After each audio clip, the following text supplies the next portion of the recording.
Hello दोस्तों, welcome back our YouTube channel UB cutest study. कैसे हैं आप सभी लोग? उम्मीद करते हैं कि आप लोग अच्छे होंगे। तो दोस्तों, आज हमारा लोग का वर्णमाला का दूसरा प्रैक्टिस सेट है। इसके पहले हम लोगों ने पहला कर लिया है और दोस्तों हमारा वर्णमाला का थ्योरी क्लास भी कंप्लीट हो चुका है। और यदि आप लोग उसको अभी तक नहीं किए हैं तो उसको कर लीजिएगा। थ्योरी क्लास करने के बाद फिर प्रैक्टिस सेट अगर आप करेंगे तो आपको चीज़ों को ज़्यादा आपको समझ में आएंगी और आपको रटना नहीं पड़ेगा, वो आसानी से याद हो जाएगा। और दोस्तों, ये हमारा वर्णमाला का लास्ट प्रैक्टिस है। इसके बाद हम लोग जो है संधि का क्लास शुरू करेंगे, क्योंकि बहुत सारे बच्चे जो है संधि नहीं समझ पाते हैं, उसको हम लोग आसान तरीके से समझेंगे। संधि से पहले दोस्तों आप लोग वर्णमाला का थ्योरी क्लास जरूर कर लीजिएगा, तभी आप लोगों को संधि समझ में आएगी। तो आइए हम लोग शुरू करते हैं। हमारा पहला क्वेश्चन है, मूर्धा से उच्चारित होने वाले वर्ण कौन से हैं? तो दोस्तों इसका जो सही उत्तर हो जाएगा ऑप्शन सी हो जाएगा। जो टी वर्ग होता है वह मूर्धा से उच्चारित होता है। और अगर हम क वर्ग की बात करें तो दोस्तों यह जो है कंठ से उच्चारित होता है। और अगर चा वर्ग की बात करें तो ये दोस्तों तालु से होता है। और दोस्तों पा वर्ग की बात करें तो ये होठ से होता है। और एक वर्ग और होता है ता वर्ग, इसका उच्चारण होता है दंत से। तो इसको आप लोग याद रखिएगा। हमारा अगला क्वेश्चन है, हिंदी शब्दकोश में शब्दों का क्रम बताओ। तो यहाँ पे दोस्तों बताना है, जैसे हम लोग जो है इंग्लिश डिक्शनरी में कोई इंग्लिश का वर्ड ढूंढते हैं, ये भी सेम उसी तरह से है। जैसे हम लोगों को इस पे ये ध्यान देना है कि इसका पहला अक्षर क्या है। तो इसमें दोस्तों तालु सा है पहला अक्षर, और इसमें वाह है, और इसमें ग्या है, और इसमें माँ है। तो हम लोग पहले सा है, एक में सा है, एक में वाह है, एक में ग्या है, और एक में माँ है। अब इसमें जो चारों हैं, ये जो है इसमें हम लोगों को देखना है कि सबसे पहले कौन सा वर्ण आता है। तो बहुत सारे बच्चे ये कहेंगे कि सर सबसे पहले माँ आता है। तो ऐसा नहीं है। हमने पिछले जो प्रैक्टिस सेट हमने कराया था पिछला, उसमें हम लोगों ने बताया था कि जो हमारा ज्ञा है वह किससे मिलके बना है? वह बना है आधा जा और इया से बना है। तो अगर तीन जो है चार अक्षर इस तरह से हैं, एक है दोस्तों छा है, एक जो है त्रा है, और एक ज्ञा है, और एक स्रा है। ये चारों अगर किसी में आ जाएं, अगर इस टाइप के जो है क्वेश्चनों में अगर ये आ जाएं, तो इनको आप लोगों को पहले इसको तोड़ लेना है। जैसे अगर हम छा की बात करें तो ये बना है, किससे बना है दोस्तों? तो ये इच्छा दोस्तों बना है आधा का और सा से, यानी कि मूर्धा सा से। और अगर हम त्रा की बात करें तो ये बना है दोस्तों आधा ता और रा से। और अगर ज्ञा की बात करें तो ये दोस्तों जा और इया से बना है। और अगर दोस्तों स्रा की बात करें तो ये दोस्तों आधा तालु सा से बना है और रा से बना है। तो अगर हम इस ज्ञा की बात करें तो ये दोस्तों जा और इया से बना है। तो अगर हम वर्णमाला में देखेंगे तो ये जो ज्ञा है, यह जो हमारा वर्ण है जा है, इसी के जस्ट बाद ज्ञा आएगा। तो इस हिसाब से अगर देखा जाए तो सबसे पहले दोस्तों ज्ञा आएगा। तो पहले पे तो ये हो जाएगा। अब हम दूसरे पे चलते हैं, तो दूसरे नंबर पे कौन सा आएगा? यानी जा के बाद कौन सा आता है वर्ण? जा के बाद दोस्तों आता है माँ। तो यानी कि दूसरे नंबर पर दोस्तों ये आ जाएगा। अब दोस्तों माँ के बाद क्या देखना है? माँ के बाद क्या आता है? तो माँ के बाद जो आने वाला वर्ण है वह है वाह, यानी कि ये दोस्तों तीसरे नंबर पे हो जाएगा। अब बचा एक, और ये जो है चौथे नंबर पे हो जाएगा। तो इस हिसाब से दोस्तों इसका जो सही उत्तर हो जाएगा, पहले गा होगा, फिर घा होगा, उसके बाद खा होगा, फिर का होगा। अब देखते हैं इसमें कौन सा सही है। तो दोस्तों इसका जो है पहला ही सही है, गा घा खा का, यानी कि ऑप्शन ए इसका सही हो जाएगा। तो इस तरह से हम लोग दोस्तों जो है शब्दकोश में जो शब्द होते हैं उनका क्रम हम लोग देखेंगे। और अगर किसी शब्द का अभी हम लोग आगे और एक बताएंगे, फिर उसका जो है दूसरा टाइप का जो बनता है उसके बारे में चर्चा करेंगे। हमारा अगला क्वेश्चन है, इसी से संबंधित है हिंदी शब्दकोश में शब्दों का क्रम बताओ। तो दोस्तों इसमें भी आपको सबसे पहले वही काम करना है। तो अगर हम इसमें बात करें तो इसमें देख लीजिए क्ष आया है, ठीक है, क्ष आया है, हमें पहला अक्षर अभी देखना है। जब किसी शब्द में दो पहले वाले दो वर्ण अगर सेम हो जाएं तब उस कंडीशन में हम लोग दूसरा वाला वर्ण मेल करते हैं कि दूसरा वाला वर्ण देखते हैं किसमें कौन सा आगे आया है। इससे संबंधित अभी आपको क्वेश्चन मिलेगा तो उसमें आपको हम समझा देंगे। तो इसमें अगर हम लोग देखें तो सबसे पहले दोस्तों का आता है, यानी सबसे पहले दोस्तों ई आती है, वर्णमाला में सबसे पहले ई आती है, तो पहले नंबर पे ये हो जाएगा। अब दूसरे नंबर की बात करें, ई के बाद दोस्तों जो वर्ण आता है वह आता है का, यानी कि इसका दूसरे नंबर पे दोस्तों ये हो जाएगा। अब दोस्तों क्ष को हमने बताया है, जब भी चार जो है अक्षर आए, छा, त्रा, ज्ञा और स्रा, तो उसको पहले हम लोग तोड़ लेंगे, फिर उसमें जो भी वर्ण से मिल के बना है तब उससे हम लोग मैच करेंगे। तो अगर हम छा को तोड़े हैं तो तोड़ते हैं तो ये बना है दोस्तों, किससे बना है, ये जो है आधा का और जो है मूर्धा सा से बना है। तो हम इसको देखेंगे ये किसके बाद आता है, तो ये दोस्तों तुरंत जो है का के बाद आता है, यानी कि इसका जो है तीसरे नंबर पे हो जाएगा क्षत्रिय, यानी ये तीसरे नंबर पे हो जाएगा। अब बचा कौन, एक बचा, तो ये चौथे नंबर पे हो जाएगा, यानी कि सबसे पहले का आएगा, ये दोनों में है, फिर उसके बाद दोस्तों गा आएगा, फिर तीसरे नंबर पे घा आएगा, यानी कि इसका जो सही उत्तर हो जाएगा ऑप्शन सी हो जाएगा। हमारा अगला क्वेश्चन है अघोष वर्ण कौन सा है, तो दोस्तों इसका जो सही उत्तर हो जाएगा ऑप्शन बी हो जाएगा। क्या हो जाएगा, बी, ये जा होता है। और दोस्तों अघोष में क्या क्या आता है, तो अघोष में दोस्तों सभी वर्गों का पहला और दूसरा वर्ण आता है, पहला और दूसरा वर्ण आता है, और इसी के साथ दोस्तों तीनों सा आते हैं, यानी कि तालुसा, मूर्धा सा और दंत सा, यानी कि दोस्तों हर वर्ण का पहला, दूसरा और तीनों सा अघोष वर्ण में आते हैं। तो इसमें अगर हम देखें तो ये जो है जा पहला वर्ण है, तो यही इसका उत्तर हो जाएगा। हमारा अगला क्वेश्चन है होठों की स्थिति के आधार पर स्वर कितने प्रकार के होते हैं, तो दोस्तों इसको हमने थ्योरी क्लास में अच्छे से समझा दिया था। तो इसमें कौन सा हो जाएगा, दो हो जाएगा, यानी होठों की स्थिति के आधार पे जो स्वर होते हैं कौन कौन से होते हैं, आवृत्तमुखी, आवृत्तमुखी और दूसरा होता है वृत्तमुखी। क्या होता है, वृत्तमुखी। तो इसको आप लोग याद रखिएगा। हमारा अगला क्वेश्चन है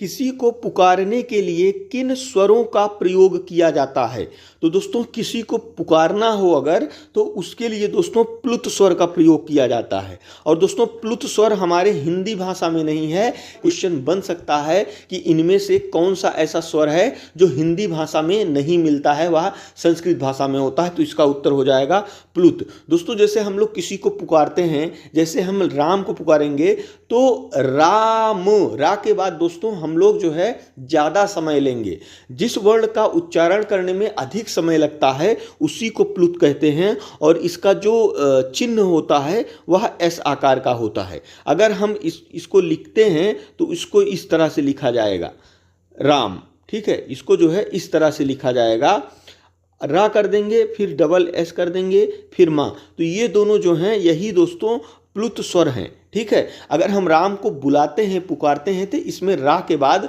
ज़्यादा समय लेते हैं, ज़्यादा समय लेने के बाद फिर हम माँ बोलते हैं, तो इसी को दोस्तों प्लुत स्वर कहा जाता है।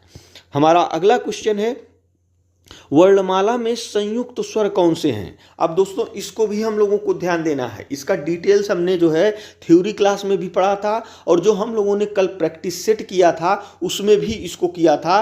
तो जो संयुक्त स्वर होते हैं, एक दोस्तों संयुक्त व्यंजन भी होता है, संयुक्त व्यंजन भी होता है, लेकिन ये संयुक्त स्वर हैं। तो संयुक्त स्वर कौन सा होता है, जो अलग अलग जाति के स्वर मिलके आपस में मिलके एक नया स्वर बनाते हैं, वही संयुक्त स्वर होता है। तो इसका सही उत्तर हो जाएगा ऑप्शन सी। जैसे दोस्तों ए है, ऐ है, ये ऐ कैसे बनता है, तो छोटा आ प्लस ई मिलके बनता है ए, ठीक है। अब दो है छोटा आ और ए मिलके बनता है ऐ। उसी प्रकार दोस्तों उसी प्रकार से क्या होता है, ये जो है औ बनता है। औ कैसे बनता है? तो छोटा आ प्लस ऊ मिलके, छोटा आ प्लस ऊ मिलके ओ बनता है, फिर छोटा आ प्लस ओ मिलके, छोटा आ प्लस ओ मिलके औ बनता है। ये सब सारी चीज़ें आप लोग ध्यान दीजिएगा दोस्तों, ये भी हमारे एग्जाम में आजकल जो है पूछी जा रही हैं, तो इसको आप लोग जो है अच्छे से समझ लीजिएगा। हमारा अगला क्वेश्चन है, जिन शब्दों के अंत में आ आता है उन्हें क्या कहते हैं? तो इसमें दोस्तों बड़ा आ आया है, तो इसके बारे में भी हमने बताया है, तो इसको किस नाम से जानते हैं? तो इसको जानेंगे आकारांत से, यानी कि ऑप्शन डी इसका सही हो जाएगा। हमारा अगला क्वेश्चन है, निम्न में से लुंठित वर्ण कौन सा है? तो दोस्तों दो वर्ण इसमें जो है मेनली हैं, कौन कौन से हैं इसमें दोस्तों? एक जो है रा है और एक ला है। रा को हम जो है लुंठित के नाम से जानते हैं, लुंठित के नाम से जानते हैं, ठीक है। किसके नाम से जानते हैं? लुंठित के नाम से जानते हैं। और अगर ला को हम लोग बोलें तो ला को हम लोग जो है जानते हैं पार्श्विक नाम से। किसके नाम से? पार्श्विक नाम से। तो इसको आप लोग याद रखिएगा, तो इसका सही उत्तर ऑप्शन बी हो जाएगा।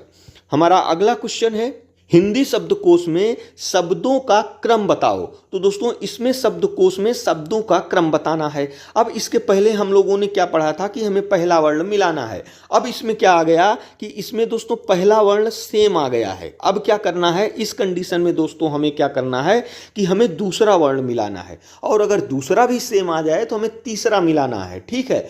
इस तरह से मिलाना है। और इसके पहले हम लोग एक चीज़ और समझ लेते हैं। जैसे दोस्तों इसमें जो है अंजलि, ये है अंजलि लिखा है, इसमें ऊपर जो है बिंदी रखी गई है। तो दोस्तों जो हमारे स्पर्श व्यंजन का जो पंचमा अक्षर होता है, पंचमा अक्षर कौन कौन सा होता है तो उसको हम लोग देख लेते हैं। तो इसमें आ जाता है अंगा आ जाता है, इया आ जाता है, उसके बाद रा आ जाता है, उसके बाद ना आ जाता है, फिर मा आ जाता है। ये हमारे पंचमाक्षर हैं। इसको दोस्तों हम लोग क्या करते हैं कि हम लोग इसका इस्तेमाल जो है मात्रा के रूप में जो शब्द होते हैं उनमें दोस्तों हम लोग बिंदी के रूप में भी इस्तेमाल करते हैं। हम लोग एग्जाम्पल के तौर पर ये देख सकते हैं, जो अंजलि है इसमें दोस्तों इन्हीं में से कोई पंचमाक्षर जो है इसमें यूज किया गया है। तो इस अंजलि शब्द में जो बिंदी यूज की गई है वह इन्हीं पंचमा अक्षर में से किसी का जो है किसी को यूज किया गया है, यानी इन्हीं में से कोई ना कोई इसमें इस्तेमाल किया गया है। तो हम इसकी पहचान कैसे करेंगे? क्योंकि अगर हम इसकी पहचान नहीं कर पाएंगे तो शब्दों का क्रम भी नहीं लगा पाएंगे, हम लोग जो है गलती कर देंगे। तो इसको हम लोग कैसे पहचानते हैं? तो इसमें आप लोग ध्यान दीजिएगा। कभी भी दोस्तों, कभी भी अगर किसी में बिंदी लगी है तो इसको पहचानने के लिए हम लोग सबसे पहले जिस वर्ण के ऊपर यह बिंदी लगी है, जैसे इसमें जो है वा के ऊपर लगी है, आ के ऊपर लगी है, ये अंजलि लिखा है, अंजलि लिखा है। इसमें दोस्तों जो है इसकी जो है मात्रा लगा है वह आ के ऊपर लगा है। तो हम लोगों को क्या देखना है कि इसके जस्ट बाद वाला सब जो है वर्ण कौन सा है, उसी से हमें पता चलेगा कि यह बिंदी कौन सी है, ठीक है। तो अगर हम लोग देखें तो आ के बाद कौन सा जो है व्यंजन है, ये लगा है दोस्तों जा। अब दोस्तों अगर इसके बाद जा लगा है, यानी कि जिस वर्ण में ये जो है बिंदी लगी है उसके जस्ट बाद जो भी व्यंजन है उसको देखना है। अब वो जो भी व्यंजन है उसका जो पंचमा अक्षर होगा वही इसमें इस्तेमाल किया गया होगा। क्या हमने समझा कि जो बिंदी लगी है उसको हम लोग कैसे पता करेंगे कि इन पांचों में से कौन सी बिंदी है? तो जिस वर्ण के ऊपर यह बिंदी लगी है उस वर्ण के बाद का, उसको वर्ण के जस्ट बाद का वर्ण हम लोग देखेंगे कि कौन सा वर्ण है। जो भी वर्ण होगा उसका जो पंचमा अक्षर है वही इसमें इस्तेमाल किया गया है। तो अगर हम देखें तो इसमें जो है जा आया है, तो जा में हम लोग देखेंगे इसमें कौन सा जो है वर्ण इस्तेमाल किया गया है। तो इसमें हम लोग देखें तो ये चा वर्ग में आता है, जा जो है चा वर्ग में आता है। अब इसको हम लोग देखें, च छ ज झ, चा छ जा झ इया, ठीक है। तो इसमें दोस्तों हम देखेंगे इसमें जो है इया का प्रयोग किया गया है। क्या किया गया है? इया का प्रयोग किया गया है, ठीक है। एक एग्जाम्पल हम लोग और लेते हैं, जैसे हम लोग ले लेते हैं गंगा, ठीक है। गंगा ले लेते हैं। अब हम लोग इसमें क्या देखेंगे, तो जैसे ये जो बिंदी लगी है, ये जो बिंदी लगी है ये किसके ऊपर लगी है, ये लगी है गा के ऊपर। अब हमें गा से कोई मतलब नहीं है, हमें जो है ये गा के ऊपर बिंदी लगी है, लेकिन हमें इस गा से कोई मतलब नहीं है।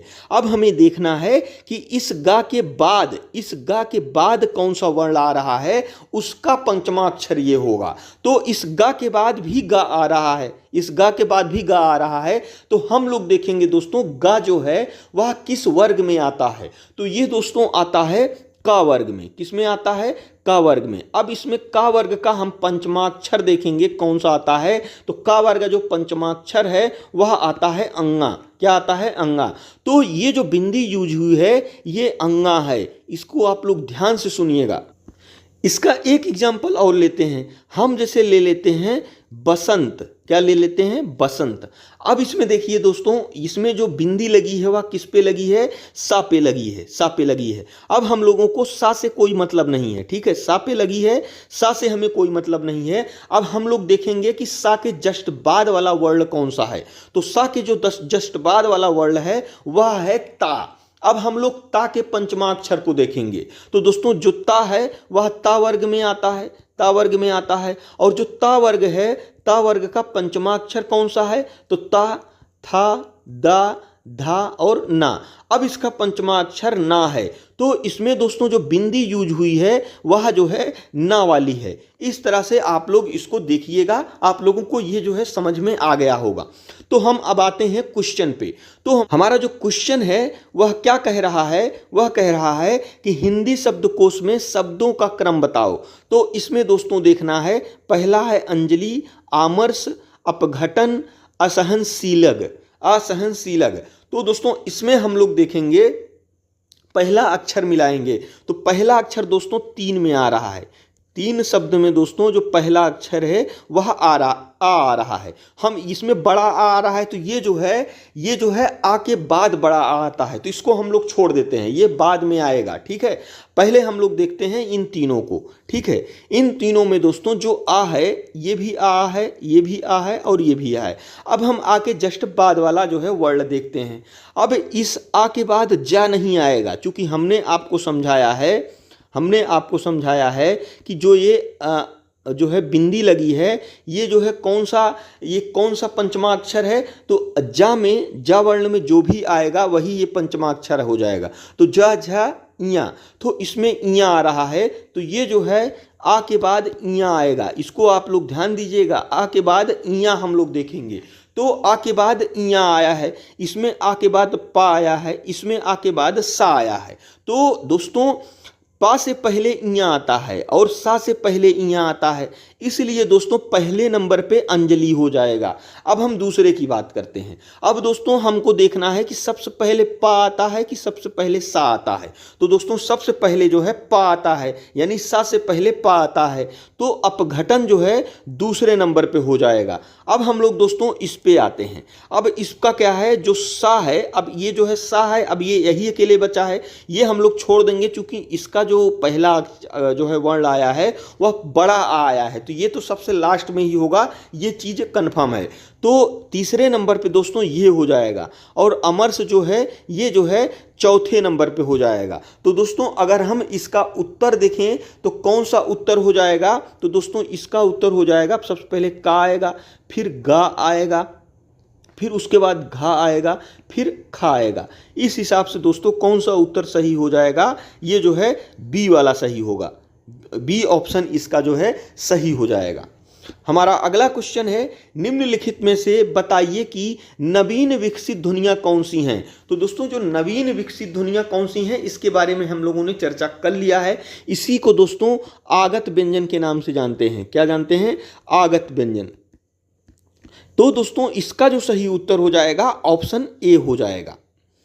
हमारा अगला क्वेश्चन है, तालुसा, मूर्धासा, दंतसा, हा कौन से व्यंजन कहलाते हैं? तो दोस्तों इसका जो सही उत्तर हो जाएगा ऑप्शन सी हो जाएगा, ये संघर्षी व्यंजन कहलाते हैं। और स्पर्श संघर्ती व्यंजन कौन से कहलाते हैं? तो दोस्तों जो चा वर्ग होता है हमारा, चा वर्ग को दोस्तों स्पर्श संघर्षी के नाम से भी जाना जाता है। और चा वर्ग को और क्या कहते हैं? तो इसको दोस्तों तालु कहते हैं। तो इसको आप लोग याद रखिएगा। और दोस्तों स्पर्श व्यंजन 25 होते हैं। हमारा अगला क्वेश्चन है, निम्न में से कौन सा घोष वर्ण है? तो दोस्तों इसका जो सही उत्तर हो जाएगा ऑप्शन डी हो जाएगा, हा हो जाएगा। और दोस्तों ये जो है हा हो जाएगा। और दोस्तों इसमें एक चीज़ और ध्यान देना है, जो हमारा घोष है उसमें कौन कौन सा आता है? तो दोस्तों घोष में आता है वर्ण जो है, वर्ग जो होते हैं हमारे पांचों वर्ग के तीसरे, चौथे, पांचवें, और इसी के साथ में दोस्तों जो अंतस्थ व्यंजन होते हैं, अंतस्थ व्यंजन होते हैं, और उसी के साथ हा आता है। इतना चीज़ दोस्तों इसमें आता है। हमारा अगला क्वेश्चन है, व्यंजन जो है मूर्धा सा का उच्चारण स्थान है। तो दोस्तों इसका सही उत्तर हो जाएगा ऑप्शन बी, मूर्धा इसको बोलते हैं। हमारा अगला क्वेश्चन है, छा ध्वनि किसके अंतर्गत आती है? तो दोस्तों जो छा ध्वनि है वह जो है संयुक्त वर्ण के अंतर्गत आती है, यानी कि ऑप्शन सी इसका सही हो जाएगा। हमारा अगला क्वेश्चन है, निम्न में से बताइए कि किस शब्द में द्वित्व व्यंजन है? तो दोस्तों द्वित्व व्यंजन के बारे में हम लोगों ने जान लिया है कि जिस वर्ण में जो है एक व्यंजन लगातार दो बार आ जाए या दो बार आ जाए वह जो है द्वित्व व्यंजन होता है। तो इसका जो सही उत्तर हो जाएगा ऑप्शन सी हो जाएगा। दिल्ली में दोस्तों जो ला है वह दो बार आया है। हमारा अगला क्वेश्चन है, हिंदी शब्दकोश में शब्दों का क्रम बताइए। तो दोस्तों इसमें हम लोगों को शब्दों का क्रम बताना है। तो अगर हम इसमें ध्यान दें तो का दोस्तों दो में है। तो इसमें हमें देख रहा है कि अगर का जो है दोनों शब्द में का पहले आया है तो इसका हम लोग दूसरा वर्ण मिलाएंगे। तो इसमें हम देखें तो माँ आ रहा है और इसमें वा आ रहा है। तो हम लोगों को पता है दोस्तों वा से पहले माँ आता है, इसका मतलब पहले नंबर पर ये होगा और जो है दूसरे नंबर पे ये होगा। अब हम लोग छा की बात करते हैं तो दोनों में छा आ रहा है। तो हम लोग आपको बताए हैं कि अगर दो जो है किसी शब्द में पहले अक्षर पर दोनों वर्ण समान रहें तो हमें दूसरा मिलाना है। तो इसमें दोस्तों हम लोग अगर देखें, अगर छा देखें, एक चीज़ इसमें और हम लोग मिला सकते हैं। इसमें जो छा है इसमें एक में ऊ की मात्रा लगी है और एक में दोस्तों आ की मात्रा लगी है। तो अगर हम देखें तो जो आ की मात्रा होती है वह ऊ से पहले आती है। क्या आती है? ऊ से पहले आती है। तो इस हिसाब से दोस्तों ये जो है ये दूसरे नंबर पे हो जाएगा, ये तीसरे नंबर पे हो जाएगा और ये चौथे नंबर पे हो जाएगा। इस हिसाब से दोस्तों सबसे पहले घा वाला हो जाएगा, घा के बाद का हो जाएगा, फिर दोस्तों खा हो जाएगा, उसके बाद दोस्तों गा होगा। इस हिसाब से दोस्तों इसका जो सही उत्तर हो जाएगा, इसका सही उत्तर ऑप्शन सी हो जाएगा, घा, का, खा और गा।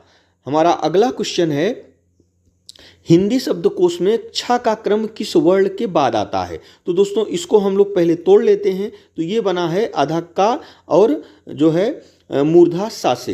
तो इसमें हम लोग देखें दोस्तों जो आधा का है वह जो है का के बाद आएगा। यानी कि कभी भी वर्णमाला में अगर इस तरह से पूछा जाए तो वो जो छा है, ये जो छा है ये जस्ट का के बाद लिखा जाएगा। ठीक है, का के बाद लिखा जाएगा। इस हिसाब से इसका सही उत्तर ऑप्शन ए हो जाएगा।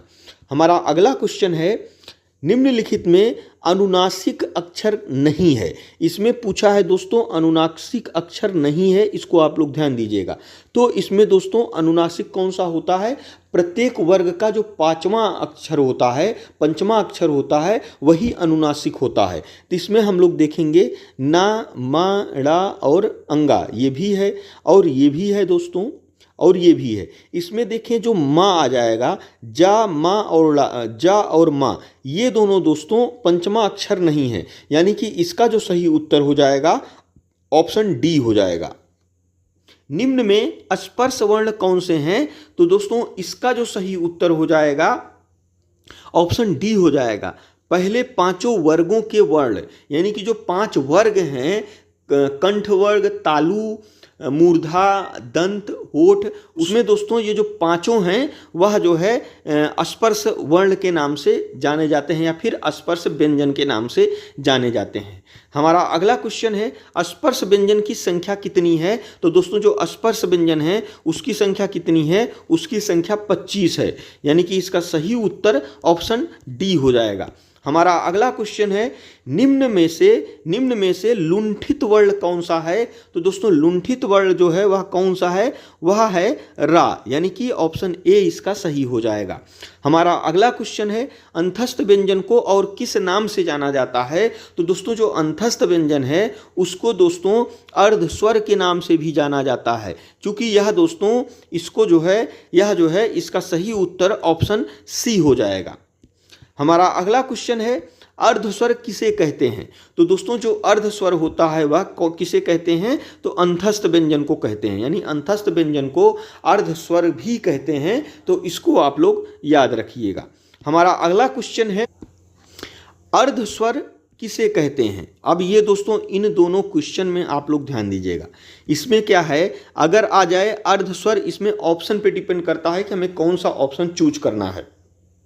तो अगर इस तरह से क्वेश्चन आ जाए कि अर्धस्वर किसे कहते हैं और ऑप्शन इस तरह से रहे, तो उस कंडीशन में हम लोग सही उत्तर लगाएंगे अंतस्थ व्यंजन को। ठीक है, अगला क्वेश्चन क्या है, अगला है अर्धस्वर किसे कहते हैं। ये क्वेश्चन एक ही है लेकिन इसके ऑप्शंस बदल गए हैं, तो इसके ऑप्शंस इस तरह से आ गए हैं। तो अब इसका जो उत्तर हो जाएगा, जब हम लोग थ्योरी क्लास पढ़ रहे थे तो इसके बारे में हम लोगों ने चर्चा की थी। तो उस कंडीशन में दोस्तों जो है रा और ला नहीं होगा, इसका उत्तर लगाना पड़ेगा या और वा, यानी कि ऑप्शन सी इसका सही हो जाएगा। इन दोनों क्वेश्चन का आप लोग ध्यान दीजिएगा। हमारा अगला क्वेश्चन है निम्नलिखित में से काकल्य वर्ण कौन सा है। तो दोस्तों काकल्य वर्ण कौन सा है जो है, इसका सही उत्तर हो जाएगा ऑप्शन बी। ये जो हा है दोस्तों, इसको काकल्य वर्ण के नाम से जानते हैं। हमारा अगला क्वेश्चन है स्पर्श संघर्षी व्यंजन कौन सा है। तो दोस्तों स्पर्श संघर्षी व्यंजन कौन से हैं, तो स्पर्श संघर्षी, इसको आप लोग ध्यान दीजिएगा, सिर्फ स्पर्श नहीं दिया है या फिर सिर्फ संघर्षी नहीं दिया है, इसमें स्पर्श संघर्षी दोनों दिया है। तो दोस्तों जो स्पर्श संघर्षी के नाम से जाना जाता है वह च वर्ग होता है, यानी कि ऑप्शन बी इसका सही हो जाएगा। अगला क्वेश्चन है निम्नलिखित में से सघोष व्यंजन कौन सा है। तो दोस्तों जो सघोष व्यंजन है इसको भी आप लोग ध्यान से सुनिएगा। इसका जो सही उत्तर हो जाएगा, इसमें जब आप लोग नोट्स पढ़े होंगे, जो हमने जो है थ्योरी क्लास में पढ़ाया था, उसको यदि आप लोगों ने पढ़ा होगा तो उसमें जो है सघोष या घोष व्यंजन में एक विशेष करके लिखा था कि सभी जो स्वर होते हैं वे सघोष वर्ण होते हैं। ठीक है, सभी स्वर सघोष वर्ण होते हैं।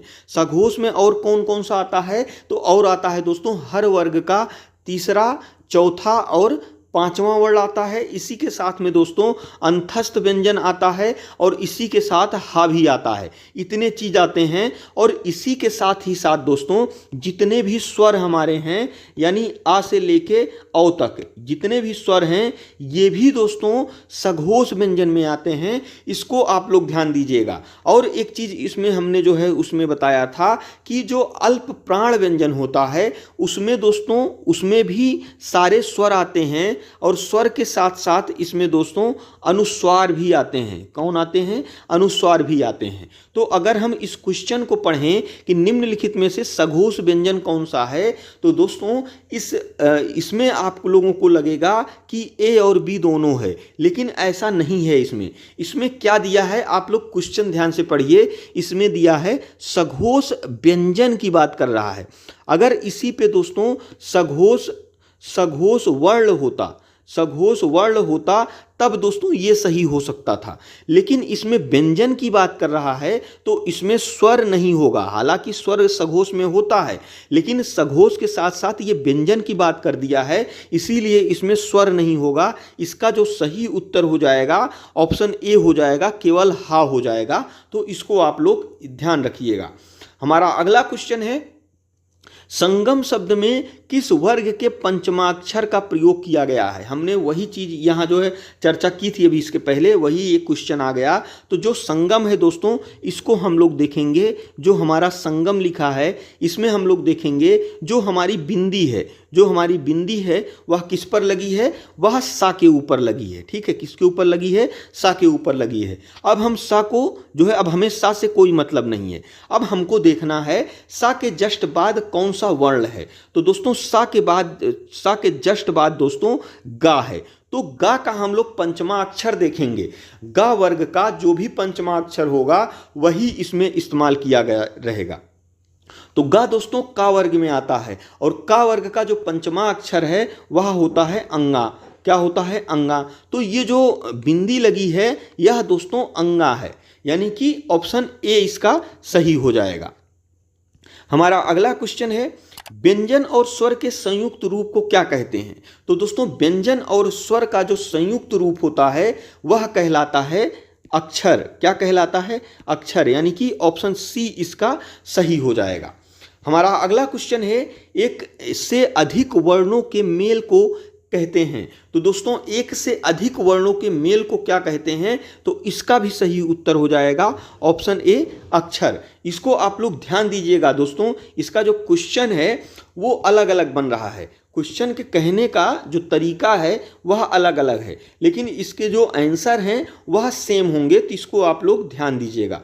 हमारा अगला क्वेश्चन है, जिनका उच्चारण स्वतंत्रता से होता है और जो व्यंजन के उच्चारण में सहायक होते हैं उसे क्या कहते हैं? तो दोस्तों इसका जो सही उत्तर हो जाएगा ऑप्शन बी हो जाएगा, स्वर बोलते हैं। हमारा अगला क्वेश्चन है, लिपि चिन्हों के क्रमबद्ध समूह को क्या कहते हैं? तो दोस्तों लिपि चिन्हों के क्रमबद्ध समूह को क्या कहते हैं? तो दोस्तों इसका जो सही उत्तर हो जाएगा, आप लोग क्वेश्चन पे ध्यान दीजिएगा, क्वेश्चन क्या कह रहा है, अगर इस पे ध्यान देंगे क्रमबद्ध समूह को, जो लिपि का मतलब क्या होता है, जो हमारा जो है वर्णमाला लिखा जाता है उसकी जो बनावट है, यानी कि जैसे अगर हम का लिख रहे हैं तो यह जो है जिस तरह से यह बना है इसकी जो बनावट है इसी को दोस्तों लिपि कहते हैं। और इसको जो इसको कौन सी लिपि कहते हैं? तो इसको हम लोग देवनागरी लिपि कहते हैं। ठीक है, तो यही पूछ रहा है कि जो लिपि चिन्हों के क्रमबद्ध समूह को क्या कहते हैं? तो इसका सही उत्तर हो जाएगा ऑप्शन डी, वर्णमाला ही कहते हैं। हमारा अगला क्वेश्चन है, भाषा की सार्थक लघुत्तम इकाई किसे कहते हैं? तो दोस्तों इसका जो सही उत्तर हो जाएगा ऑप्शन ए हो जाएगा, शब्द कहते हैं। और अगर यहीं पे आ जाता कि शब्दों या पदों, शब्दों या फिर पदों, शब्दों या पदों का सार्थक या व्यवस्थित समूह को क्या कहते हैं? तो उस समय इसका उत्तर हो जाता वाक्य। ठीक है, क्या हो जाता? वाक्य। अगर भाषा की जगह पर दोस्तों शब्द या पद आ जाता है तो इसका उत्तर वाक्य हो जाता, शब्द ना होता। हमारा अगला क्वेश्चन है, हिंदी में ध्वनियाँ कितने प्रकार की होती हैं? तो दोस्तों हिंदी में जो ध्वनियाँ होती हैं वह दो प्रकार की होती हैं। कौन सा? स्वर, पहला स्वर और दूसरा व्यंजन। क्या? व्यंजन। तो इसका सही उत्तर ऑप्शन ए हो जाएगा। हमारा अगला क्वेश्चन है, निम्नलिखित में से कौन सा मूल दीर्घ स्वर नहीं है? तो दोस्तों मूल दीर्घ स्वर कौन सा नहीं है इसमें आपको देखना है। तो मूल दीर्घ स्वर इसमें से कौन सा नहीं है? तो दोस्तों इसका जो सही उत्तर हो जाएगा ऑप्शन डी हो जाएगा। जो ये ओ है ये दोस्तों मूल दीर्घ नहीं है, बल्कि ये दोस्तों संयुक्त स्वर है। क्या है? संयुक्त स्वर, संयुक्त स्वर में आता है ओ। हमारा अगला क्वेश्चन है, हिंदी भाषा में ह्रस्व स्वरों की संख्या कितनी है? तो दोस्तों हिंदी भाषा में ह्रस्व स्वरों की संख्या 4 है। कौन कौन सी? छोटा आ, छोटी ई, छोटा ऊ और री। हमारा अगला क्वेश्चन है, किस स्वर के उच्चारण में दीर्घ स्वर से भी अधिक समय लगता है? तो दोस्तों इसका जो सही उत्तर हो जाएगा जो प्लुत स्वर है, जो प्लुत स्वर है उसके उच्चारण में दीर्घ स्वर से भी अधिक समय लगता है। हमारा अगला क्वेश्चन है, हिंदी स्वरों का वर्गीकरण जब जीभ के भाग के आधार पर किया जाता है तो निम्नलिखित में से कौन सा भेद इसके अंतर्गत नहीं आता है। तो दोस्तों जीभ के भाग के अनुसार अगर जो है स्वर का वर्गीकरण करते हैं तो इसमें दोस्तों अग्र स्वर भी आता है, मध्य स्वर भी आता है, पश्च स्वर भी आता है, लेकिन विवृत स्वर नहीं आता है, यानी कि इसका सही उत्तर ऑप्शन डी हो जाएगा। हमारा अगला क्वेश्चन है मध्य स्वर कौन सा है। तो दोस्तों मध्य स्वर में सिर्फ एक आता है, वह कौन सा है? ऑप्शन डी इसका सही हो जाएगा। हमारा अगला क्वेश्चन है भाषा विज्ञान की दृष्टि से ऊ किस प्रकार का स्वर है।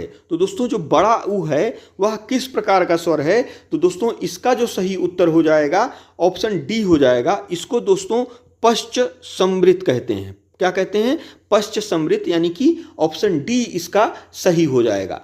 हमारा अगला क्वेश्चन है निम्नलिखित में से कौन सा स्वर संवरित है? कौन सा स्वर संवरित है? तो दोस्तों इसका सही उत्तर हो जाएगा ऑप्शन सी, जो अ है यह दोस्तों संवरित कहलाता है। तो दोस्तों ये हमारा जो है आज का वर्णमाला का अभ्यास था। तो दोस्तों इसका जो है वर्णमाला का थ्योरी क्लास भी कंप्लीट हो चुका है और इससे संबंधित जो क्वेश्चन बनते हैं वो भी कंप्लीट हो गए हैं। और सारे इसके क्वेश्चन बनते हैं दोस्तों जब हम लोग जो है हिंदी का प्रैक्टिस करने लगेंगे, सामान्य हिंदी का प्रैक्टिस करने लगेंगे, तो उसमें जो भी और क्वेश्चन बनता है उसमें हम लोग कर लेंगे। और दोस्तों इसके बाद हम लोग जो है संधि शुरू करने जा रहे हैं। इसके बाद हम लोग संधि विच्छेद शुरू करेंगे। बहुत बच्चों को संधि करने में प्रॉब्लम आती है, तो अगर इसको आप लोग कर लेंगे, संधि से पहले दोस्तों वर्णमाला का जो थ्योरी क्लास है उसको कर लीजिएगा और वर्णमाला का अभ्यास कर लीजिएगा। इससे आप लोगों को संधि समझने में बहुत ही आसानी होगी, इसीलिए आप लोग उसको करने के बाद जो है संधि करिएगा। तो दोस्तों यदि आप लोगों को यह वीडियो अच्छा लगा हो तो हमारे चैनल को जरूर सब्सक्राइब करिएगा। और दोस्तों वीडियो देखने के लिए आपका बहुत बहुत धन्यवाद।